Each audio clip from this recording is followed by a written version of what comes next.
Bonsoir à toutes et à tous et merci de nous rejoindre sur la RDV. Nous ouvrons ce journal avec des réactions suite aux scènes de violence qui ont émaillé la campagne électorale à Tambacounda. Il n'y a pas eu cours dans les établissements aujourd'hui. Une situation qui découlerait des affrontements d'hier entre jeunes de Benno Bokk Yakaar et la sécurité rapprochée du candidat Issa Sall et qui ont fait 3 morts et des blessés.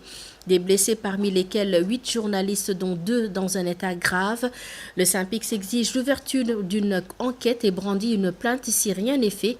Le syndicat des professionnels de l'information et de la communication du Sénégal sollicite aussi de la part des entreprises de presse une prise en charge totale des reporters envoyés sur le terrain. Et à l'intention des 5 candidats, le SYNPICS demande des bus banalisés sans un signe distinctif du parti pour assurer leur sécurité. Des précisions avec Safiatou Koli et Moussassi. Il était sur place lorsque les échauffourées ont éclaté à Tamba. Ce journaliste de Dakar Actu revient sur les faits. À un moment donné, les militants de Benno ont essayé de s'en prendre à la presse. On était dans un dilemme parce que derrière nous, on voyait les jeunes qui arrivaient avec des machettes, des barres de fer à Jakarta. On les voyait venir, des jeunes qui étaient intenables. On savait qu'ils allaient nous massacrer s'ils nous trouvaient sur place. Très remonté contre ces actes barbares, le SYNPICS décide de porter le combat. Il revendique des mesures drastiques et promet de porter plainte contre X. Nous exigeons l'ouverture d'une enquête dans les meilleurs délais et attendons que cette enquête soit menée avec célérité et dans une rigueur absolue.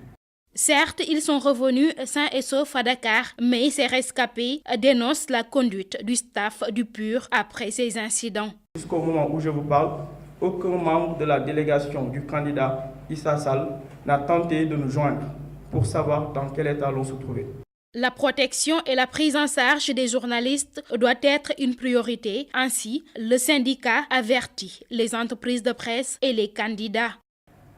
À l'intention des équipes de campagne, d'enlever des bus et autres véhicules destinés à la presse. Tout signe distinctif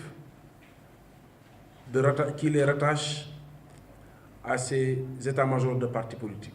Toutes les rédactions qui ont envoyé des journalistes suivre des candidats, nous les mettons à garde d'assurer la prise en charge correcte et complète des charges de ces journalistes-là. Des journalistes et le convoi du PUR ont été victimes d'attaques violentes dans la région de Tambacounda. Ces manifestations ont même coûté la vie à 2 voire 3 personnes, un fait que le SYNPICS digère mal. Merci Safiatou Koli, qui est derrière ce regain de la violence dans la campagne. Une question à laquelle, au sein de la coalition Sonko Président, l'on n'a pas mis de temps pour indexer les marrons de feu de l'APR. Les partisans de Ousmane Sonko face à la presse appellent les Sénégalais encore à la retenue pour des élections apaisées. 50 rendus de Amadou Martar Ndiaye. La première semaine de la campagne est émaillée de violence. Des échauffourées entre militants de candidats ont fait des morts d'hommes et des blessés graves. Les partisans du candidat Ousmane Sonko déplorent cet état de fait. La violence subie par notre coalition, notamment les attaques des marrons du feu à Saint-Louis avec un blessé grave. L'attaque à Fatick avec 2 blessés graves. Nous regrettons également la violence imposée dans la campagne avec mort d'homme à Tamba. Ainsi, PASTEF prône la non-violence et invite les candidats à des débats d'idées. Nous faisons appel au calme et à la vigilance. La violence ne saurait constituer un élément de discussion avec la population à ce moment historique de notre histoire. Nous nous inclinons aussi devant la mémoire des disparus, quels qu'ils soient, de quelque bord qu'ils soient. Les gendarmes, les citoyens et tous les blessés aussi. Par ailleurs, le directeur de campagne de Sonko Président juge que la rencontre de son leader avec le pape du Sopi n'est pas un paradoxe. Et le président Abdoulaye Wade s'inscrit dans une logique de combat contre cela. Nous partageons ce combat contre toute confiscation de la voix des Sénégalais. C'est pourquoi il était important d'aller le voir, discuter avec lui partager notre point de vue sur le Sénégal. La campagne électorale bat son plein et les scènes de violence deviennent de plus en plus récurrentes. Une situation alarmante qui interpelle plus d'un. Les cadres du pôle de communication de Benno Bokk Yakaar condamnent fermement ces violences dans la campagne électorale. Ils appellent au calme, comme le prône leur candidat, estiment ces cadres de la majorité. Ils ont aussi fustigé devant la presse cette information selon laquelle un membre de la Sénat aurait assuré la victoire au candidat Macky Sall. Une information infondée et qui ne mérite aucun commentaire au sein du pôle de communication de Benno Bokk Yakaar, compte rendu Aïda Mennias et Ndiaga Sow. Les cadres du pôle de communication de Benno Bokk Yakaar condamnent fermement les violences notées dans cette première semaine de campagne, ainsi que la mort d'un militant de l'APR à Tambacounda. Nous ne sommes pas d'accord avec la violence. Le président Macky Sall n'est pas d'accord avec la violence. Mais ce qui s'est passé à Tambacounda n'est pas d'abord le fait de Benno Bokk Yakaar. Il faut juste circonscrire ces incidents pour que ça n'ait pas de conséquences désastreuses. Cependant, concernant ce mail d'un membre de la Sénat qui circule, dans lequel l'auteur assure la victoire au candidat Sall, ces membres de Benno Bokk Yakaar affirment ne pas avoir de commentaires à faire là-dessus, car ce sont des propos infondés. Qui il s'agit?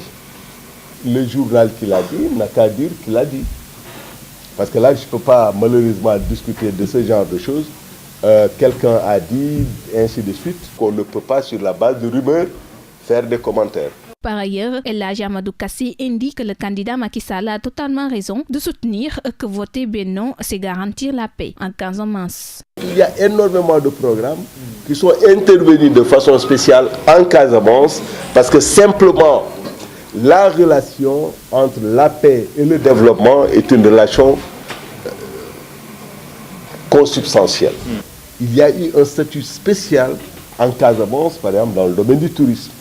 C'était également la zone d'expérimentation de certains projets. Les cadres du pôle de communication de Benno Bokk Yakaar restent plus que jamais déterminés à battre campagne pour la réélection du candidat Macky Sall. Ils appellent par ailleurs leurs pairs à éviter la violence car leur candidat prône la paix. Le candidat Macky Sall était pendant ce temps à Cap Skirring, à Oussouye et Goudomp.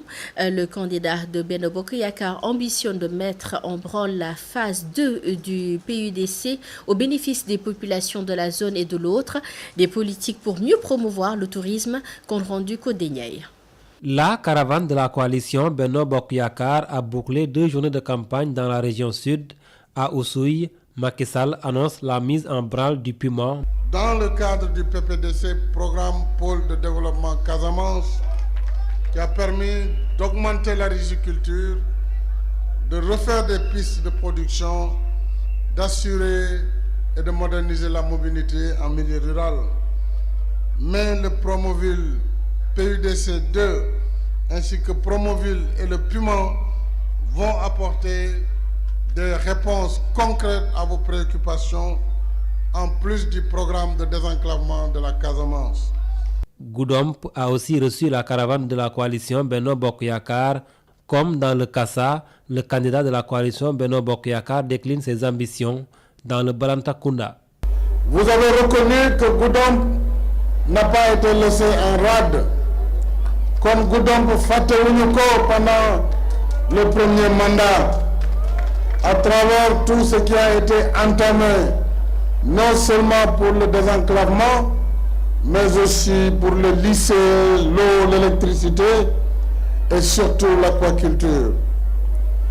Au niveau de Tanaf, de Samin Escale, de Simbandi Balant, de Karantaba, de Bafata Yaran, Bangini et Goudomp, nous avons pu régler la question de l'eau.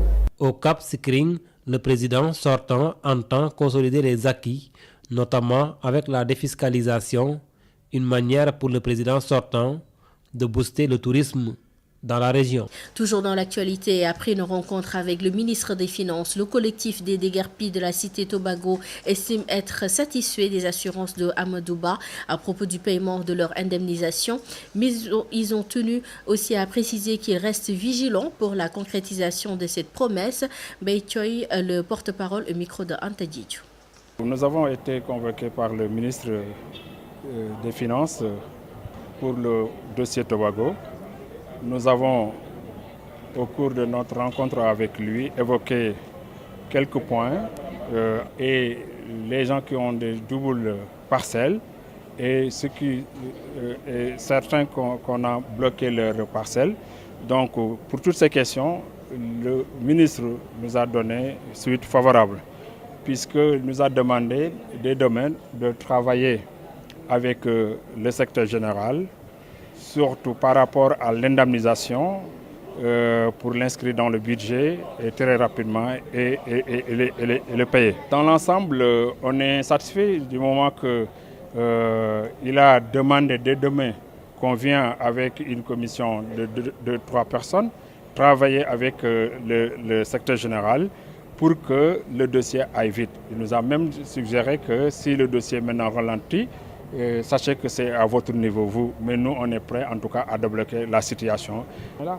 Mais si jamais aussi on voit autre chose qui ne nous plaît pas, donc comme nous avons aussi dit auparavant, nous sommes en tout cas toujours vigilants par rapport à toute éventualité. Et puis direction Bourg, où des habitants des quartiers comme Tiossé Ouest et Oncad étaient en sitting. Ils ont manifesté en réclamant un accès à l'eau, à l'électricité et pour aussi plus de sécurité. Ils ont aussi menacé de sanctionner le régime le 24 février si leurs doléances ne sont pas prises en compte. Correspondance de Moussa Diopipa et Mohamed Ouba. Tiossé Est Oncad Espagne est un quartier qui réclame de l'eau, de l'électricité et une maternité. Ce quartier périphérique manque de tout. Arborant des brassards rouges, les populations ont tenu ce sitting pour exprimer leur désarroi. Espagne n'est plus un petit quartier, c'est devenu un grand quartier. Et c'est qui a des milliers de personnes. Il n'y a pas de poste de santé. Les femmes qui sont là, nos mamans, quand il y a quelqu'un qui est en maternité, on a beaucoup de problèmes pour l'acheminer à l'hôpital. Donc c'est un problème que les autorités doivent vraiment réagir pour changer les conditions de vie des habitants qui sont dans ce quartier. On a installé du sable là-bas, 2 citernes, 2 camions de 4 mètres pour dire qu'on a mis de sable là-bas pour commencer la construction du poste de santé. Donc nous, ça fait des moments et des moments, on n'a pas vu quelque chose, une réaction.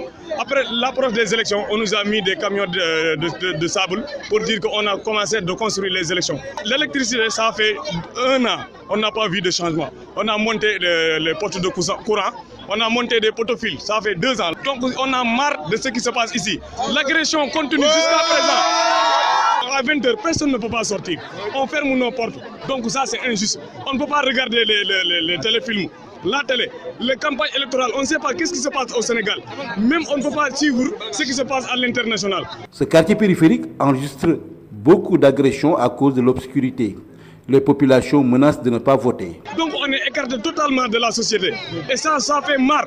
Même les villages qui sont ailleurs, ils ont le courant électrique, on a le robinet. On a fait des branchements sociaux. Donc on attend les responsables qu'ils nous viennent en aide parce que ça rend marre. Ça rend marre et on est prêt avec toutes les précautions. Nos cartes, on va les mettre dans nos postes. S'il n'y a pas de changement, il n'y a pas d'élection. Elles exigent une satisfaction totale de toutes leurs doléances. Merci Moussa Diopipa. 10 questions et 10 réponses pour comprendre l'essentiel. C'est l'intitulé d'un livret que le pôle de communication de Benno Bokk Yakaar a publié pour sensibiliser sur le secteur du pétrole et celui du gaz. Un guide qui a pour objectif de sensibiliser sur le contenu des contrats à passer dans ce domaine. Ce livret a été porté à la connaissance du grand public en présence de Adjara Ndiaye qui signe ce compte rendu. Pour mieux faire comprendre les enjeux du secteur du pétrole et du gaz, le pôle de communication du candidat Macky Sall publie un guide de sensibilisation. Ce livret de 40 pages est la synthèse d'une collection de notes prises au fil des 2 dernières années. C'est un sujet qui a défrayé la chronique depuis des années, Et il était important de produire un ouvrage basé sur des faits, un ouvrage fondé sur des faits, pour permettre à chaque Sénégalais de savoir de quoi on parle quand il s'agit de pétrole et de gaz. Faire un livret de façon simple en 10 questions et réponses qui se lit en 1 heure pour avoir tous les éléments pour se faire sa propre opinion sur le sujet. Selon cet expert pétrolier, tous les contrats sont bénéfiques à l'État du Sénégal. Le taux d'échec dans l'exploration tourne autour de 80%. Donc on vous donne un droit de risquer 80% de votre mise.